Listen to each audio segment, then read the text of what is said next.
Olá, meus queridos, tudo bom? Mais uma aula de história aqui, história do terceiro ano, uma aula super importante, porque o Enem tem cobrado bastante, pessoal, tem cobrado bastante esse tipo de questão, principalmente porque o conteúdo que mais cai em história é República.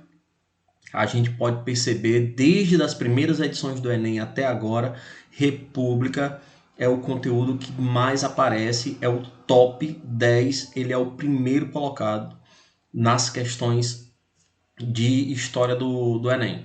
Então, pessoal, se faz muito necessário que vocês entendam que esse movimento de ruptura do Império para a República não é um movimento, não é uma cisão que acontece abruptamente. É uma mudança histórica, uma correlação histórica, uma sucessão de fatos que eles vêm acontecendo até o momento da ruptura. A partir do momento em que Dom Pedro II ele perde o trono em 1889 para a nova república, a gente precisa entender que ali houve um percurso histórico capaz de fazer essa mudança. Houve os fatores que tiveram como capacidade de fazer essa mudança, que tiveram uma interseção ali de fatores, de elementos em que levou a essa ruptura, a esse modelo, a essa transformação na administração brasileira do Império, né, que vai de Dom Pedro II, né, até a República, essa transformação aqui. E aí, pessoal, nada mais justo do que a gente entender que Dom Pedro II ele passou por uma sucessão de erros, uma sucessão de falhas, uma sucessão de crises, desde da época de 1870 até a mudança efetiva em 1889, quando houve a queda do Império e o início da República Brasileira. Então, é muito importante que vocês tenham em mente esse contexto histórico, é que vocês entendam de forma efetiva como funcionou esse tipo de governo, como funcionou essas crises que levaram ao final do Império, né, do Império de Dom Pedro II. A gente vai ter o período imperial que ele vai de 1880, 1822 com Dom Pedro I e vai até 1889, tá bom? Vamos dar um recorte histórico, tá? Primeiro, é importante que a gente entenda. Eu sempre bato na mesma tecla em história. Quando a gente está falando de história, a gente precisa ter em mente que o que acontece no mundo acontece no Brasil. Então, o Brasil é um espelho do mundo.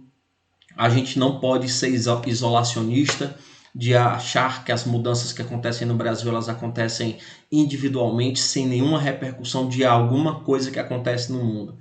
Sobre hipótese nenhuma, se o Brasil houve essa mudança de império para república, é porque alguma coisa no mundo já tinha encaminhado a esse tipo de mudança, ou já tinha uma previsão para esse tipo de mudança. E aí eu trago para vocês aqui o contexto histórico por trás dessas mudanças, né? Eu vou colocar aqui uma canetinha para a gente perceber que tipo de pensamento, que tipo de ideia, que tipo de filosofia, que tipo de sociologia estava por trás do novo pensamento que fez a ruptura do Império para a República. A gente precisa entender que o Brasil ele é um país que ainda vai estar lá no século XIX com um império monarquista de cunho absolutista, né? Ele tinha um falso senado ali, mas não era um negócio muito consolidado. Então a gente vai perceber o quê? O que encaminha?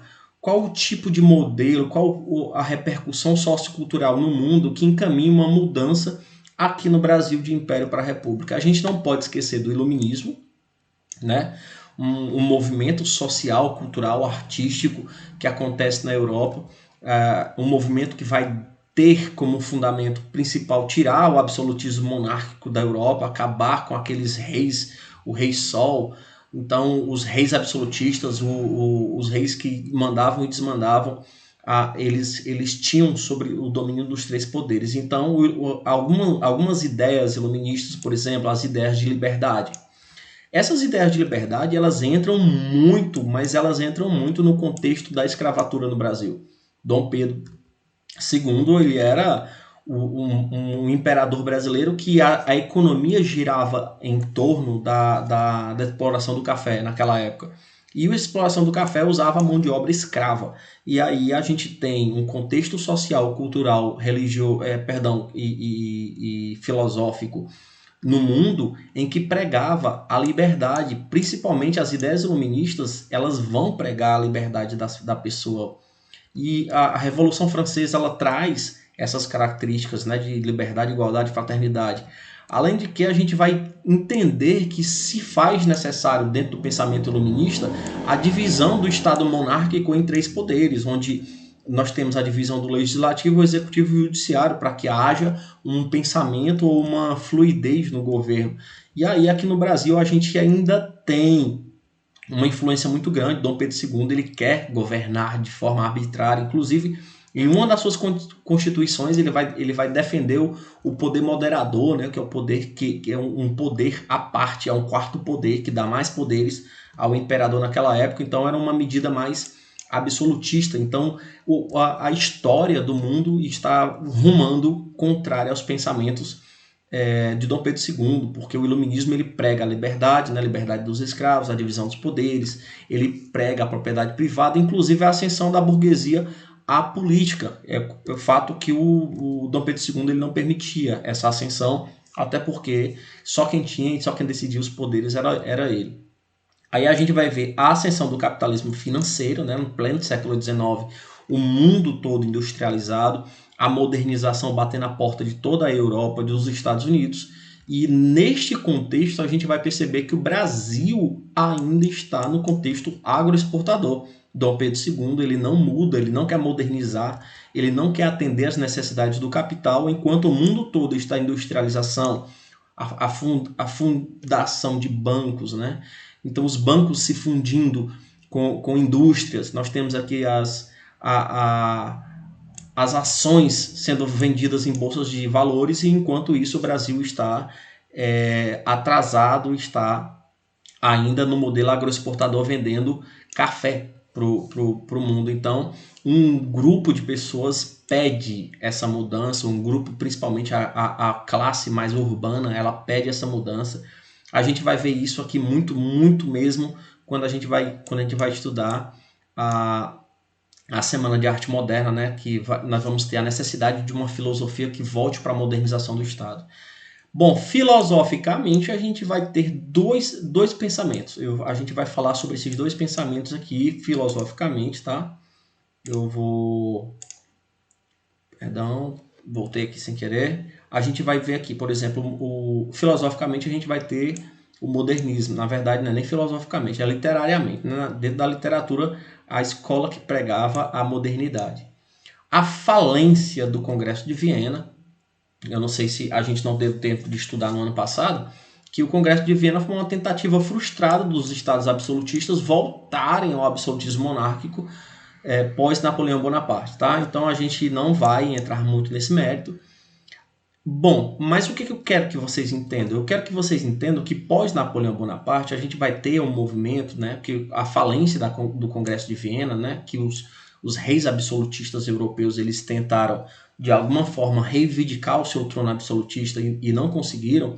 E aí a gente vai ter um movimento muito importante, mas pouco citado na história, principalmente na história do ensino médio, que vai ser Primavera dos Povos.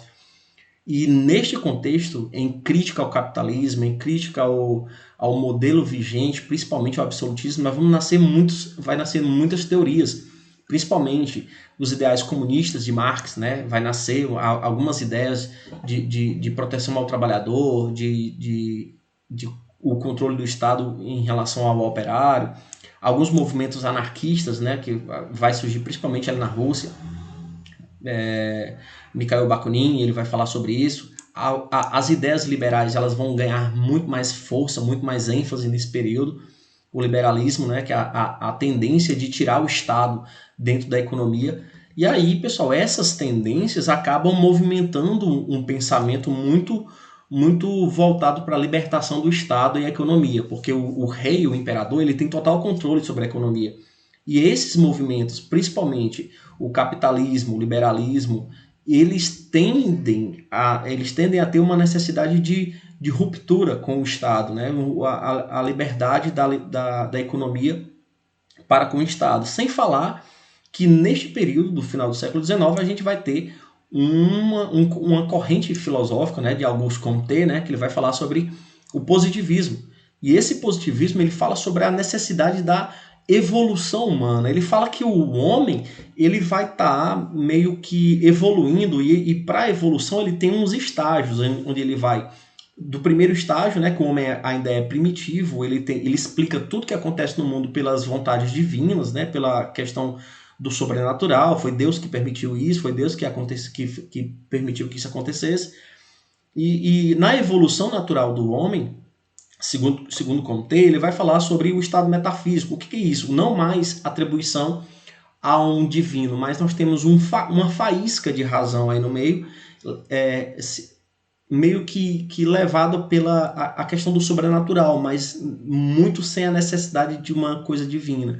E por último, o último estágio de Comte, que ele fala sobre o uso da razão.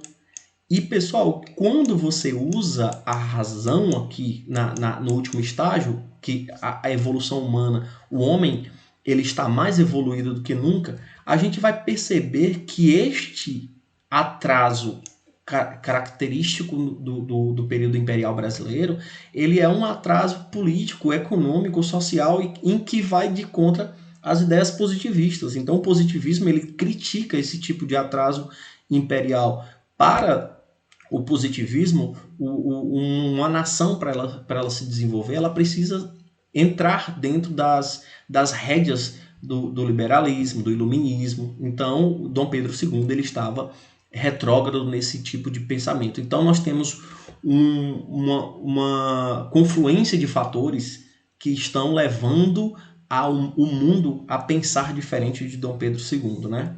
Então eu espero que vocês entendam esse primeiro momento, é um momento de ruptura, é um momento em que Dom Pedro II ele está entrando no mundo diferente e ele não tem como controlar, porque isso vai além do que ele permite. Então, o que Dom Pedro poderia fazer? Ele poderia simplesmente aderir ao modelo pedido pelo mundo, liberalismo, ao capitalismo, só que isso ele entra num viés que não permite o modelo de governo de Dom Pedro II, que é o modelo mais absolutista, tá? E aí, claro, estes são os fatores externos. A gente está falando sobre os fatores externos aqui, especificamente os fatores externos. Além do mais, a gente tem os fatores internos.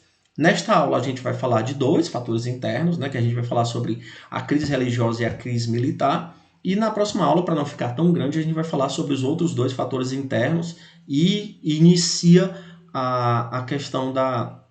A gente vai iniciar efetivamente a República, tá? Então vamos dar uma passadinha aqui rápida. Bom, o que foi a questão religiosa? A questão religiosa, pronto, a gente tratou, até o slide passado, a gente tratou sobre as questões externas, né? Então são os movimentos externos, movimento fora do controle de Dom Pedro II que influenciaram na mudança de império para república. Tudo aquilo que a gente falou. Agora, quais foram as mudanças internas? O que aconteceu internamente aqui no Brasil que levou ao desgaste político de Dom Pedro II? Então, a primeira coisa que a gente precisa levar em consideração é a questão religiosa. O que significa essa questão religiosa? A gente tem um contexto histórico para a gente entender isso, tá?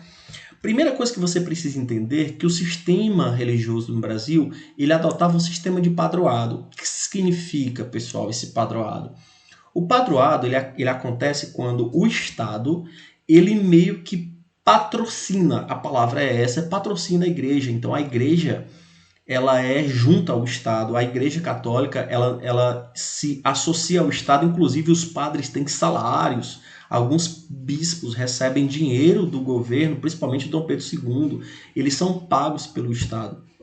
Em troca, eles mantêm o controle populacional para isso.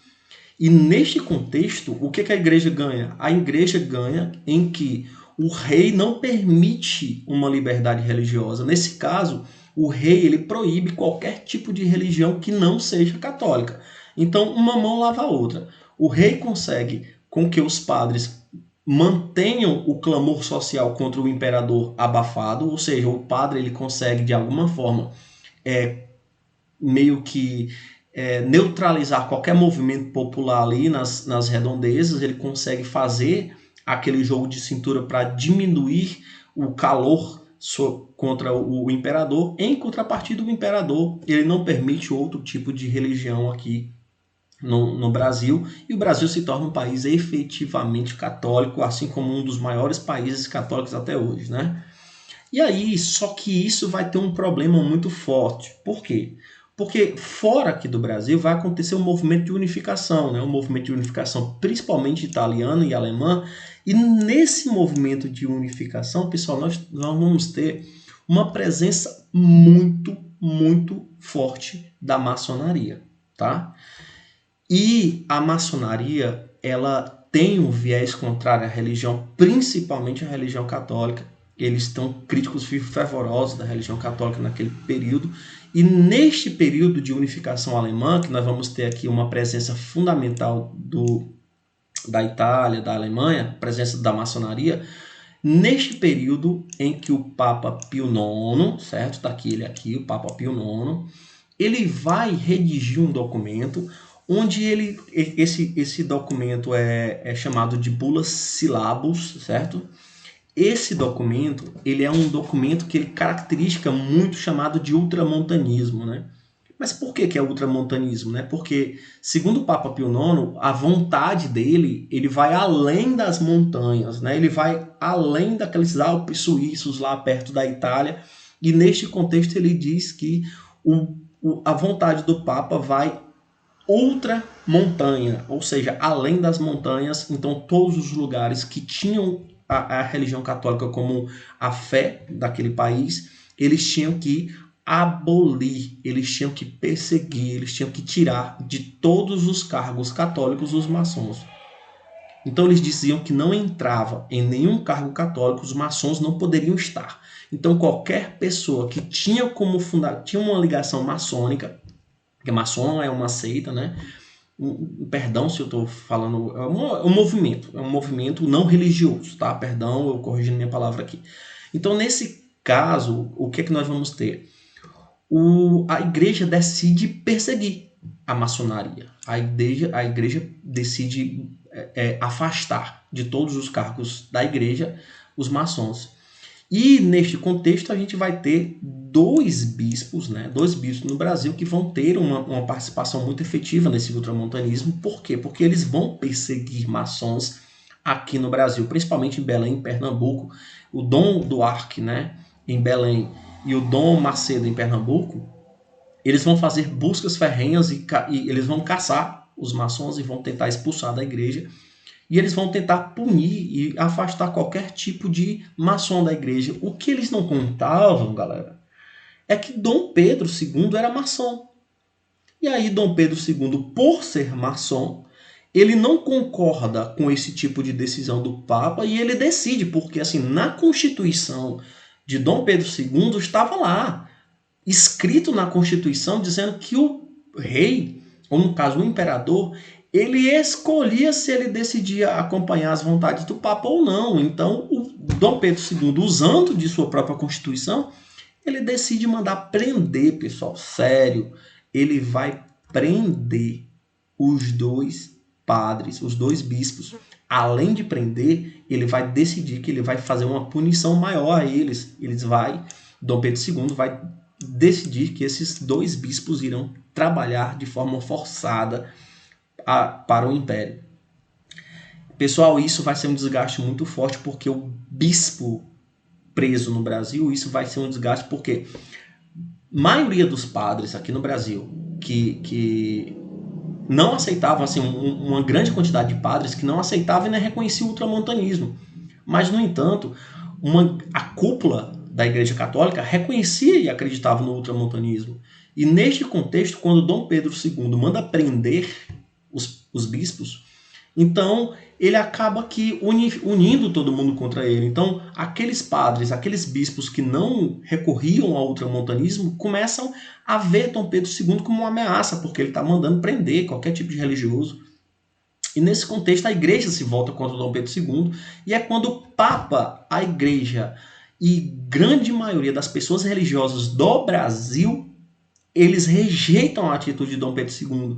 E Dom Pedro II ele vai ter um papel de desgaste muito forte com a religião. Então, neste contexto, Dom Pedro II acaba perdendo o apoio da religião.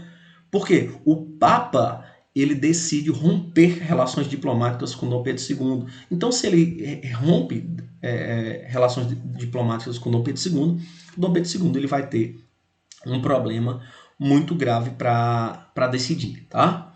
E aí, pessoal, na próxima aula a gente vai falar sobre os outros 3 movimentos. Eu estou percebendo que a aula está ficando um pouco extensa, vai ficar cansativa para vocês e é muita informação para digerir. Então, nesse caso, eu peço que vocês compreendam o contexto social, sociocultural do mundo, que culminou nas ideias de ruptura do Império para a República, e o desgaste de Dom Pedro II com a questão religiosa, ou seja, o rompimento de Dom Pedro II com a igreja a partir do rompimento do padroado ou do movimento ultramontanismo do Papa Pio IX, tá? Então, na próxima aula, a gente vai falar especificamente sobre 3 fatos. A pressão religiosa, né, a questão militar, ou seja, o rompimento de Dom Pedro II com os militares, aí a gente vai entender como é que funcionou o positivismo naquela época.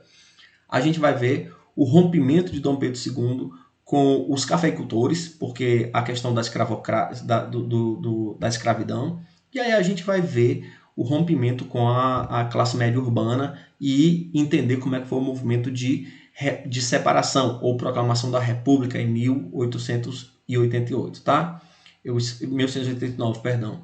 E aí eu espero que vocês tenham entendido essa primeira parte. Essa primeira parte é fundamental para que vocês entendam. Na próxima aula a gente faz uma aula menor de 20 minutos, mas que vocês entendam e não fique tão cansativo, tá? Um abraço aí e até a próxima aula, galera.